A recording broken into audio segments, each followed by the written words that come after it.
Sir ಅದೇ ರೀತಿ ಈಗ RSS ಅವರಾಗಿರ್ಬೋದು, ಕೋಲ್ ಇಟ್ಕೊಂಡು ಹೋಗೋದು ಅದು ಒಂದು ರೀತಿ ಅದಕ್ಕೆ ಪರ್ಮಿಷನ್ ತಗೋಬೇಕು ಅನ್ನೋದು ಈಗ 100 ವರ್ಷದಿಂದ ಏನೂ ಇಲ್ಲ. ಈಗೀಗ ಯಾಕೆ ಈ ಥರ ಬರ್ತಾ ಇದೆ? ನಾನು ಹಾಗೆ ನೋಡೋಕ್ಕೆ ಹೋಗಲ್ಲ. ನಾನು ಕೋಲಿನ ವಿಚಾರದಲ್ಲಿ ನೋಡಿ, ನನ್ನ ಹೆಸರು ಚೇತನ ಅಹಿಂಸಾ ಅಂತ ಇಟ್ಕೊಂಡಿದ್ದೀನಿ. ನಮ್ಮ ಒಂದು ವಿಚಾರಗಳು ಕೋಲು ಡೆಮಾಕ್ರಸಿನಲ್ಲಿ ನೇಷನ್ ಸ್ಟೇಟ್ ಅಂದಾಗ, ಒಂದು ದೇಶ ಅಂದಾಗ, ಒಂದು ದೇಶದ ಪರಿಕಲ್ಪನೆ ಅಂದಾಗ, ನಾವು ಆ ದೇಶಕ್ಕೆ, ಆ ಸರ್ಕಾರಕ್ಕೆ they have the right to use force when necessary and tax. ಅಂದರೆ ಯೂಸ್ ಫೋರ್ಸ್ ಅಂದರೆ ಇವಾಗ ಪೊಲೀಸವರು ಅವ್ರ ರೀತಿಯನ್ನು ಲಾಠಿ ಯೂಸ್ ಮಾಡ್ತಾರೆ, ಆಮೇಲೆ ಟ್ಯಾಕ್ಸ್ ಮಾಡುತ್ತೆ ಸರ್ಕಾರ. ಬಟ್ ಪೊಲೀಸವ್ರು ಯೂಸ್ ಮಾಡ್ತಂದ್ರೆ ನಾವು ಕೂಡ ಓಡಾಡ್ಕೊಂಡು ಲಾಠಿ ಇಟ್ಕೊಂಡು ಎಲ್ಲರಿಗೂ ಒಂದು ರೀತಿ ಹೆದರ್ಸೋಕ್ಕೆ ಆಗಲ್ಲ ಅಲ್ವಾ? That is not democratic right. So ನನ್ನ ಕಣ್ಣಲ್ಲಿ ಲಾಠಿಯಿಂದ ಅದರಿಂದ ಅನಾಹುತ ನಡೆದಿದೆ ಅಂತ ನಾನು ಹೇಳ್ತಾ ಇಲ್ಲ ಇಷ್ಟು ವರ್ಷ. ಬಟ್ ಲಾಠಿ ಬಳಸೋದನ್ನು ನನಗೆಷ್ಟು ಮಟ್ಟಿಗೆ ಅಹಿಂಸಾವಾದಿಯಾಗಿ ಅದು ಎಷ್ಟು ಮಟ್ಟಿಗೆ ಸರಿ, ಅದರ ಮೇಲೆ ನೀವು ಒಂದು ರೀತಿ ನಿರ್ಬಂಧಗಳು ಹಾಕಿದ್ರೆ, ಅಥವಾ ಅದರ ಮೇಲೆ ಒಂದು ರೀತಿ ಅದಕ್ಕೆ ಪರ್ಮಿಷನ್ ತೊಗೋಬೇಕು, ಈ ರೀತಿ ಮಾಡಿದ್ರೆ ಅಥವಾ ಇಷ್ಟು ಜನ ಅಂದರೆ ನನಗೆ ಅದರ ಸಮಸ್ಯೆ ಕಾಣಲ್ಲ. ಬಟ್ ಹಾಗಿದ್ದಾಗ ಲಾಠಿ ಅನ್ನೋ ಕಾರಣಕ್ಕೆ ನೀವು ನಿರ್ಬಂಧ ಹಾಕಿದ್ರೂ ಕೂಡ ನೀವು ಆ ಸಂಸ್ಥೆಯನ್ನು ನಿಷೇಧ ಮಾಡ್ತೀರಾ ಸಾರ್ವಜನಿಕ ಸ್ಥಳದಲ್ಲಿ ಅಂದರೆ ಅದು ಸರಿ ಆಗಲ್ಲ. ನೀವು ಅದನ್ನು ಅದು ಯಾವ ರೂಲ್ಸ್ ಪ್ರಕಾರ ಪರ್ಮಿಷನ್ ಇಟ್ಕೊಂಡು ನೀವು ಯಾವುದನ್ನು ನೀವು ಎತ್ಕೊಂಡು ಹೋಗ್ತೀರಾ, ಇವಾಗ ಅದನ್ನು ಬೇರೆ ಬೇರೆ ರೀತಿಯಲ್ಲಿ ಪೊಲೀಸ್ ಪರ್ಮಿಷನ್ ತಕ್ಕಂತೆ ಅದನ್ನು ಮಾಡಬೇಕು. ಬಟ್ ನನಗೆ ಲಾಠಿನ ಮೇಲೆ ನಿರ್ಬಂಧ ಹಾಕೋದ್ರಲ್ಲಿ ನನಗೇನು ಸಮಸ್ಯೆ ಕಾಣಲ್ಲ. ಸರ್ ಅದ್ರ ಜೊತೆಗೆ ಈಗ ರೀಸೆಂಟಾಗಿ ನೀವು ನೋಡಿದ್ರೆ ಅನಿಸುತ್ತೆ ಏರ್ಪೋರ್ಟಲ್ಲೂ ಕೂಡ ನಮಾಜ್ ಮಾಡೋದು, ಅಂದರೆ ಅದನ್ನು ಈಗ ಹಳೆಪಂಥಿ ಬಲಪಂಥಿ ಏನು ಹೇಳ್ತಾರೆ ಅದನ್ನು ಮಾಡ್ತಾರೆ. ಅದ್ರ ಬಗ್ಗೆ ನಿಮಗೆ ಏರ್ಪೋರ್ಟ್ನಲ್ಲಿ ನನಗೆ ಗೊತ್ತಿರೋ ಹಾಗೆ ಬೇರೆ ಬೇರೆ ಕಡೆ ಪ್ರೇಯರ್ ಹಾಲ್ಗಳು, ಪ್ರೇಯರ್ ಸ್ಥಳಗಳು ಇರ್ತವೆ. ಅದನ್ನು ಬಳಸದೆ ಅದು ಹೊರಗಡೆ ಅನ್ನೋದನ್ನು ಹಲವಾರು ಜನ ಅದನ್ನು ಮಾಡಿರೋದನ್ನು ಪರ್ಮಿಷನ್ ಇಲ್ಲದೆ ನನಗೆ ಅದಕ್ಕೆ ಒಪ್ಪಿಗೆ ಇಲ್ಲ. ಬಟ್ ಅವರು ಕೂಡ ಮಾಡಿರೋದು ಉದ್ದೇಶಪೂರ್ವಕವಾಗಿ ಇಲ್ಲಿಯವ್ರು ಗೊತ್ತಿದ್ದು ಮಾಡಿದ್ದಾರೆ ಅಂತ ನನಗೆ ಅನಿಸಲ್ಲ. ಎಲ್ಲೋ ಒಂದು ಕಡೆ ಎಷ್ಟೋ ಸಲ ಏರ್ಪೋರ್ಟಿಂದ ಬೇರೆ ಬೇರೆ ದೇಶಗಳಿಂದ ಜನ ಬರ್ತಾರೆ. ಆ ದೇಶಗಳಲ್ಲಿ ಬೇರೆ ಬೇರೆ ಕಾನೂನುಗಳಿರುತ್ತೆ. ಅವ್ರಿಗೆ ನಮ್ಮ ದೇಶದ ಕಾನೂನುಗಳು ಗೊತ್ತಿಲ್ಲದೆ ಇರ್ಬೋದು, ಅಥವಾ ಅವ್ರಿಗೆ ಪ್ರಜಾಪ್ರಭುತ್ವ ಅವ್ರ ದೇಶದಲ್ಲಿ ಇಲ್ಲದೆ ಇರ್ಬೋದು, ಅಥವಾ ಹೇಗೆ ಒಂದು ನಿಜವಲ್ಲೂ ಧರ್ಮ ನಿರಪೇಕ್ಷತೆ, ಒಂದು ಸಮಾಜ ಸೆಕ್ಯುಲರ್ ಪ್ರಜಾಪ್ರಭುತ್ವ ಅಂತ ಹೇಗಿರುತ್ತೆ ಅಂತ ಅವ್ರಿಗೆ ಅರಿವಿಲ್ಲದೆ ಇರ್ಬೋದು. ಸೊ ನಾವೇನು ಮಾಡಬೇಕು ಅಂದರೆ ಅವ್ರಿಗೆ ಗೈಡ್ ಮಾಡಬೇಕು, ಹೇಳ್ಕೊಡ್ಬೇಕು, ಈ ರೀತಿ ನಿಮ್ಮ ಪರ್ಮಿಷನ್ ಇಲ್ಲ, ಈ ರೀತಿ ನೀವು ಪರ್ಮಿಷನ್ ತೊಗೊಂಡು ನೀವು ಮಾಡಬೇಕು ಅಂದ್ರೆ ಅದು ರೀತಿ ಹೇಗೆ ಅಂತ ನೀವು ನೋಡಬೇಕು. ಅಂಥದ್ದು ಪರ್ಮಿಷನ್ ಕೊಡೋದೋ ಬೇಡವೋ ಅನ್ನೋದು ಕೂಡ ಚರ್ಚೆ ಆಗಬೇಕು. ನನ್ನ ಪ್ರಕಾರ ಪರ್ಮಿಷನ್ ಈ ರೀತಿ ಇಷ್ಟು ಜನ ಧಾರ್ಮಿಕವಾಗಿ ಒಂದು ಸಾರ್ವಜನಿಕ ಸ್ಥಳದಲ್ಲಿ ನನಗೆ ಅದು ಸರಿ ಕಾಣಲ್ಲ. ಪರ್ಮಿಷನ್ ಕೊಡೋದು ನನಗೆ ಸರಿ ಇಲ್ಲ. ನೀವು ನಿಮ್ಮ ಧರ್ಮಗಳು, ಅದು ಯಾವುದೇ ಒಂದು ಧರ್ಮ ಇರಲಿ, ಹಿಂದೂ ಧರ್ಮ, ಇಸ್ಲಾಮ ಧರ್ಮ, ಕ್ರೈಸ್ತ ಧರ್ಮ, ಜೈನ, ಬೌದ್ಧ, ಸಿಖ್ ಧರ್ಮ, ಶರಣ ಧರ್ಮ ಮತ್ತು ಆದಿವಾಸಿ ಶರಣ ಧರ್ಮ, ಇದು ಯಾವುದೇ ಧರ್ಮಗಳು ಇರ್ಬೋದು. ಈ ಧರ್ಮ ನಮ್ಮ ದೇಶದ ಧಾರ್ಮಿಕ ವೈವಿಧ್ಯತೆಯ ಭಾಗ. ಆದರೆ ಈ ಧರ್ಮಗಳೆಲ್ಲ ನಿಮ್ಮ ಮನೆಗಳಲ್ಲಿ, ನಿಮ್ಮ ಧರ್ಮಕ್ಷೇತ್ರಗಳಲ್ಲಿ ನೀವು ಮುಂದುವರಿಸ್ಬೇಕು ಹೊರತು ಎಲ್ಲ ಸಾರ್ವಜನಿಕ ಸ್ಥಳಗಳಲ್ಲಿ ಪೂಜೆ ಪುನಸ್ಕಾರಕ್ಕೆ ಅದು ಒಂದು ರೀತಿ ಧರ್ಮ ನಿರಪೇಕ್ಷತೆಯ ಸಮಾಜದಲ್ಲಿ ಅದನ್ನು ನಾವು ಇಷ್ಟು ಮಟ್ಟಿಗೆ ಸಹಿಸಬೇಕು, ಒಪ್ಪಬೇಕು ಅನ್ನೋ ಪ್ರಶ್ನೆ ಬಂದೇ ಬರುತ್ತೆ. ಸೊ ನನಗೆ ಅದನ್ನು ಅವ್ರು ಮಾಡಿರೋದು ಅವರು ಒಂದು ಅರಿವಿಲ್ಲದೆ ಮಾಡಿರ್ಬೋದು, ಆಮೇಲೆ ಕಾನೂನು ಅರ್ಥ ಮಾಡ್ಕೊಳ್ಳೋದೇ ಮಾಡಿರ್ಬೋದು.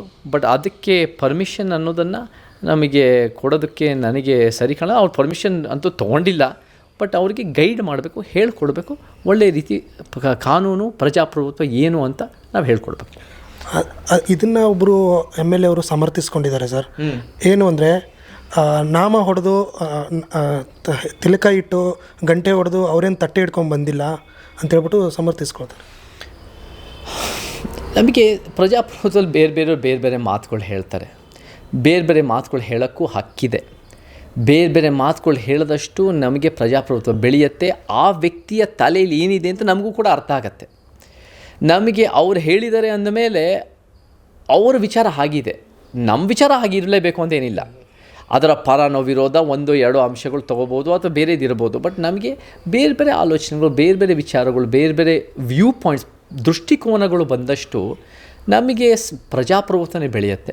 ಸೊ ಹಾಗೆ ನಾನು ಹಾಗೆ ನೋಡೋನಲ್ಲ. ನಾನು ಸೆಲೆಕ್ಟಿವ್ ಆಗಿ ಒಂದು ಧಾರ್ಮಿಕ ಚೌಕಟ್ಟಿಗೆ, ಒಂದು ಧಾರ್ಮಿಕ ಸಿದ್ಧಾಂತಕ್ಕೆ ನೀವು ಪರ್ಮಿಷನ್ ಕೊಟ್ಟು ಬೇರೆ ಧಾರ್ಮಿಕ ಸಿದ್ಧಾಂತಗಳಿಗೆ ಪರ್ಮಿಷನ್ ಕೊಡದೇ ಇರೋದು ಅದು ಸೆಲೆಕ್ಟಿವ್ ಆಗಿದೆ. ಹಾಗೆ ಮಾಡೋಕ್ಕಾಗಲ್ಲ.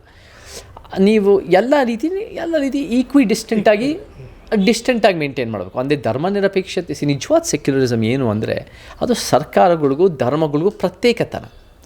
ಸೊ ನಿಮ್ಮ ವೈಯಕ್ತಿಕವಾಗಿ ಯಾವುದೇ ಒಂದು ಧರ್ಮ ನೀವು ಪಾಲನೆ ಮಾಡಿ ಮನೇಲಿ, ಅದು ನಿಮ್ಮ ಸ್ವಾತಂತ್ರ್ಯ, ಧರ್ಮೇತರವಾಗೋ ಅಥವಾ ಯಾವುದೇ ಧರ್ಮನೋ ಅದು ನಿಮ್ಮ ಇಷ್ಟ. ಬಟ್ ನೀವು ರಾಜಕೀಯದ ಒಂದು ಭಾಗ ಆದಾಗ ಜನರ ದುಡ್ಡು ಅಥವಾ ಒಂದು ರೀತಿಯ ಸಾರ್ವಜನಿಕ ಸ್ವಾತಂತ್ರ್ಯಗಳ ಒಂದು ರೀತಿ ಪರ್ಮಿಷನ್ಗಳು, ಅದನ್ನು ನಾವು ಎಷ್ಟು ಮಟ್ಟಿಗೆ ಒಂದು ರೀತಿ ಸೆಪರೇಷನ್ ಮೇಂಟೈನ್ ಮಾಡಬೇಕು ಅದು ಧರ್ಮಗಳಿಂದ. ಸೊ ಹಾಗಿದ್ದಾಗ ಅವರ ಒಂದು ಮಾತಾಡೋಕ್ಕೆ ಹಕ್ಕಿದೆ, ಬಟ್ ನಾನು ಅವ್ರ ಮಾತು ಒಪ್ತೀನಿ ಅಂತ ಹೇಳೋಕ್ಕಾಗಲ್ಲ. ಸರ್, ಈಗ ಈ ಮ್ಯಾಟ್ರ್ ಬಗ್ಗೆ ಒಂದು ಕೊನೆಯ ಪ್ರಶ್ನೆ ಸರ್. ಈಗ ಎಲ್ಲರೂ ನೋಡ್ತಾ ಇರೋ ಪ್ರಕಾರ ಏನು ಅಂದರೆ, ಈಗ BJP ಅಂದ ತಕ್ಷಣ ಹಿಂದೂ ಪರ, ಈ ಕಾಂಗ್ರೆಸ್ ಅಂದ ತಕ್ಷಣ ಕಾಂಗ್ರೆಸ್ ಅವರು ಬರೀ ಮುಸ್ಲಿಮವ್ರಿಗೆ ಸಪೋರ್ಟ್ ಮಾಡ್ತಾರೆ. ಇದ್ರ ಬಗ್ಗೆ ನಿಮ್ಮ ಅಭಿಪ್ರಾಯ ಏನು ಸರ್? ನಾನು BJP ಹಿಂದೂ ಪರ ಅಂತ ನೋಡಲ್ಲ. ನಾನು BJP is A Hindutva ideology that is in the basis of building A Hindu ರಾಷ್ಟ್ರ. ಅದು ಒಂದು ರೀತಿಯ ಒಂದು ಸಂಘ ಪರಿವಾರದ ಆಲೋಚನೆ, ಒಂದು ಸೈದ್ಧಾಂತಿಕ ನೆಲೆಗಟ್ಟು. ಅದರಲ್ಲಿ ಹಿಂದೂಯೇತರರೂ ಇರ್ಬೋದು. ಇವಾಗ ಶರಣ ಧರ್ಮ ಅಂತ ನಮ್ಮದೆಲ್ಲ ಒಂದು ರೀತಿ ಧಾರ್ಮಿಕವಾಗಿ ಹಿಂದೂ ಧರ್ಮ ಅಲ್ಲದೆ ಇರ್ಬೋದು, ದಲಿತರ ಆದಿವಾಸಿಗಳು ಹಿಂದೂ ಧರ್ಮದವ್ರು ಅಲ್ಲದೆ ಇರ್ಬೋದು, ಆದರೆ ಅವರು ಕೂಡ ಆ ಒಂದು ಹಿಂದುತ್ವದ ಚೌಕಟ್ಟಿನಲ್ಲಿ ಆ ಸಿದ್ಧಾಂತ ಒಪ್ಕೊಂಡಿರೋರು ಇರ್ಬೋದು. So it is an ideological paradigm. Congress ಅಂತ ಹೇಳಿದಾಗ ಅದು ಒಂದು ಮಧ್ಯಪಂಥ. ಅದು ಒಂದು ಏನು ಮಾಡುತ್ತೆ ಅಂದರೆ, ಖಂಡಿತ ಧರ್ಮನಿರಪೇಕ್ಷತೆ ಪಾಲನೆ ಮಾಡಲ್ಲ. ಧರ್ಮನಿರಪೇಕ್ಷತೆ ಪಾಲನೆ ಮಾಡಲ್ಲ, ಯಾಕಂದರೆ ಬಹುಸಂಖ್ಯಾತ ಧರ್ಮದ ಪರವಾಗೂ ಮತ್ತು ಅಲ್ಪಸಂಖ್ಯಾತ ಧರ್ಮಗಳಿಗೂ ಬೇರೆ ಬೇರೆ ಥರ ಫಂಡಿಂಗ್ ಕೊಟ್ಬಿಟ್ಟು ಅದರ ನಂತರ ಈ ಹಿಂದುತ್ವ ಬಂದು ಧರ್ಮನಿರಪೇಕ್ಷತೆ ಪರಿಕಲ್ಪನೆಯೇ ಒಪ್ಪಲ್ಲ ಅಂದ್ಬಿಡ್ತಾರೆ. ಇವ್ರದ್ದು ಒಂದು ಸೂಡೋ ಸೆಕ್ಯುಲರಿಸಮ್, ಅವ್ರದ್ದು ಒಂದು ನಾನ್ ಆ್ಯಂಟಿ ಸೆಕ್ಯುಲರಿಸಮ್. ಸೊ ನಮ್ಮದೇ ಒಂದು ನಿಜವಾದ ಧರ್ಮನಿರಪೇಕ್ಷತೆ ಉಳಿಸ್ಬೇಕು, ಸರ್ಕಾರಕ್ಕೂ ಧರ್ಮಕ್ಕೂ ಪ್ರತ್ಯೇಕತನ. ಮತ್ತು ನಿಜ ಹೇಳಬೇಕು ಅಂದರೆ ಕಾಂಗ್ರೆಸ್ಸಿಂದ ಮುಸಲ್ಮಾನರಿಗೂ ಒಳ್ಳೆಯದಾಗ್ತಾಯಿಲ್ಲ ನನಗನ್ಸೋ ಪ್ರಕಾರ. ಇವಾಗ ಮುಸಲ್ಮಾನರ ಬದುಕಿಗೆ ಅವ್ರಿಗೊಂದು ಬೇರೆ ಬೇರೆ ಥರ ಶಿಕ್ಷಣ, ಬಡತನ ನಿರ್ಮೂಲನೆ, ಮಹಿಳಾ ಸಬಲೀಕರಣ, ಉದ್ಯೋಗ, ಈ ರೀತಿ ಎಲ್ಲ ರೀತಿಯ ಒಂದು ರೀತಿ ಏಳಿಗೆ ನಮಗೆ ಬೇಕೇ ಬೇಕು. ನಾವೆಲ್ಲರೂ ಸರಿ ಸಮಾನದ ಮನುಷ್ಯರು. ಆದರೆ ಧರ್ಮ ಮಾತ್ರ ಅದನ್ನು ಒಂದು ರೀತಿ ಅವರಿಗೆ ಜಾಸ್ತಿ ಅದ್ರ ಪರವಾಗಿ ಓಲೈಕೆ ಮಾಡೋದಷ್ಟು ಅದು ಮುಸಲ್ಮಾನ್ ಜನರ ಜೀವನಕ್ಕೂ ಒಳ್ಳೆಯದಲ್ಲ, ಅದು ಸಂವಿಧಾನಾತ್ಮಕವಾಗಿ ಒಳ್ಳೆಯದಲ್ಲ. ಬಹುಶಃ ನಿಮ್ಮ ಮತಗಳು ಬರ್ಬೋದು, ಅಧಿಕಾರಕ್ಕೆ ಬರ್ಬೋದು, ಆದರೆ ಅದರಿಂದ ಸಮಾಜಕ್ಕೆ ಏನು ಒಳ್ಳೆಯದಲ್ಲ. ಸೊ ಅವ್ರಿಗೂ ಒಳ್ಳೆಯದಲ್ಲ.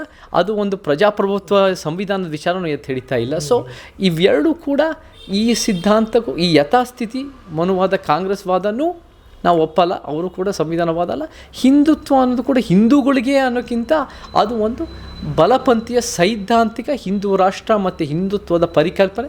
ಅದು ಅನೇಕರು ಇರ್ತಾರೆ, ಬಟ್ ಆ ಹಿಂದೂ ರಾಷ್ಟ್ರದ ಹಿಂದುತ್ವದ ಪರಿಕಲ್ಪನೆ ನನ್ನ ಪ್ರಕಾರ ಸೊಲ್ಯೂಷನ್ ಬೇಸ್ಡ್ ಅಲ್ಲ, ರ್ಯಾಷನಲ್ ಮತ್ತು ವೈಜ್ಞಾನಿಕವಾಗಿ ಇಲ್ಲ. ಅದು ಕೆಲವೊಂದು ಸ್ವಲ್ಪ ಅದು ಒಂದು ಅಸಮಾನತೆಗೂ ಒಂದು ಕಾರಣ ಆಗುತ್ತೆ, ಮತ್ತು ಒಂದು ರೀತಿ ಸ್ವಲ್ಪ ಕೆಲವು ಅದನ್ನು ದ್ವೇಷಕ್ಕೂ ಒಂದು ಸ್ವಲ್ಪ ಬಳಕೆ ಆಗತ್ತೆ ಎಷ್ಟೋ ಸಲ. ಅದನ್ನು ಕೂಡ ನಾನು ಒಪ್ಪೋನಲ್ಲ.